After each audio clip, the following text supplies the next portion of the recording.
Коркоктор өтө көбөйдү. Өзгөчө эркектердин ичинде коркоктор өтө көбөйдү. Бүгүн канча күчтүү артист болуп кетпи, актер болуп кетпи, өзгөчө актер, артисттердин ичинде көп оорулар болот, ушул оору болот. Неге десеңиз, булар атактан, акча, бийликке келип калды да.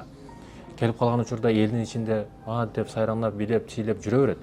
Бирок когда качан өзүнүн үйүнө келип жалгыз калган учурда чыныгы жүзү, чыныгы өзү менен калат да. Анын тегерегинде эч ким жок.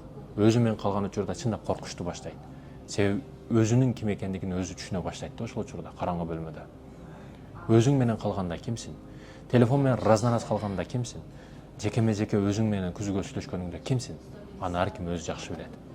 Эки жүздүү болбо. Ар кимдин алдында периште болуп көрүнүшүң мүмкүн, интернетке чыгып акылдуу болуп көрүнүшүң мүмкүн, психолог, травматолог, жакшынакай врач, жакшынакай адам болуп көрүнүшүң мүмкүн. Кайрымдуулук көрсөтүп аткан адам болушуң мүмкүн.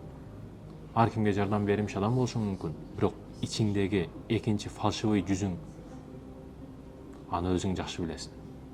Ошондо артист, актерлор билип алгыла. Өзүң менен өзүң калганда кимсиң? Артисттерде көп оору ушундай бүгүн. Коркуу каптап алган жан дүйнөсүн. Же телефон менен музыка угуп уктайт, же бирдеке угуп уктайт. Утурам турганда дароо коркуу келип жабышат ага. Неге? Көңүл ток эмес.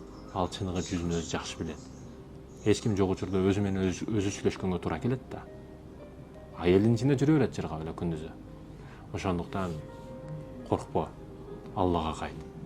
Жакшы жашоонун сыры динде. Атак, даңк, акчада эмес.